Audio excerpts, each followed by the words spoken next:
रोटी त हामी कतिचोटि प्रयोग गरिरहेकै हुन्छौँ।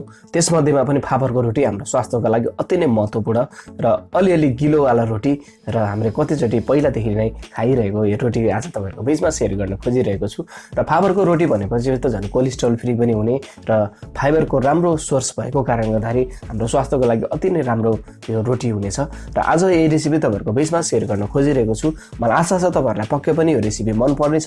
मन पर्यो भने लाइक पनि गरिदिनुहोस्, सेयर पनि गरिदिनुहोस् र च्यानललाई सब्सक्राइब गरेर सपोर्ट पनि गर्नलाई नभुल्नुहोला। फेसबुक इन्स्टाग्राममा पनि सजिलो किचनको रूपमा फलो गर्नलाई नभुल्नुहोला। अब बनाउनुको लागि चाहिँ फापरको पिठो मैले एउटा भाँडामा यसरी राखिदिएको छु।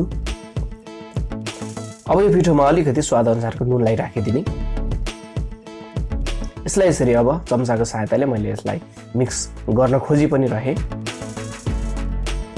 थोरै यसमा लसुनको पातलाई पनि राखिदिएको छु। अब चाहिँ यसले बिचमा चलाइदिने ताकि सबै मिक्स होस् र बिचमा थोरै पानीलाई राखिदिने। यसलाई पनि यसरी ब्याटरको रूपमा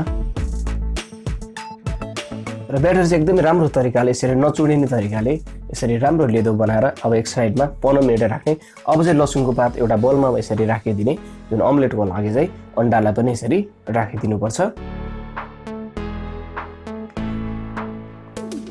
चाहिने अन्डा यसरी राखिसकेपछि चाहिँ यसमा अलिकति स्वाद अनुसारको नुनलाई राखिदिने। थोरै टमाटरलाई पनि राख्ने, अलिकति खुर्सानी पनि राख्ने र यसलाई यसरी मिक्स गरेर चलाउने। अब यसमा धनियाको पातलाई पनि यसरी राखिदिनुपर्छ। यसलाई पनि अब मिक्स गर्ने। अब एक साइडमा राखिदिने। अब तावालाई यसरी तताउने र तेल अलिकति राखिदिनुपर्छ। अब यो तेललाई सबै साइडमा लाग्ने गरी यसरी फिजाएर राखिदिने।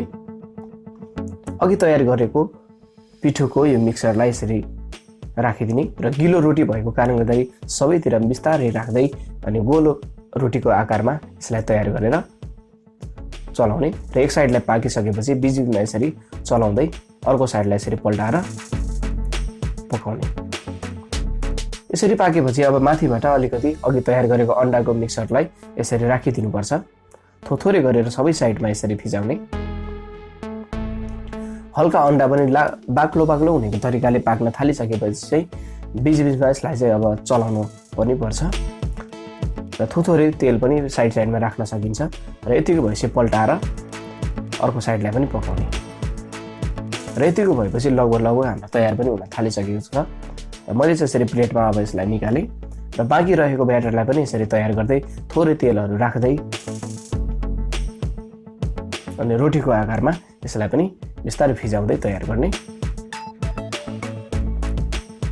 र एक साइड पाकेपछि अर्को साइडलाई यसरी पल्टाउने र अहिलेको अन्डाको मिक्सरलाई पनि यसरी राखेर सबैतिर फिजाउने र पल्टाएर अन्डाको भागलाई पनि पकाउने र तयार भएपछि अर्को प्लेटमा पनि फेरि यसलाई पनि राखिदिने।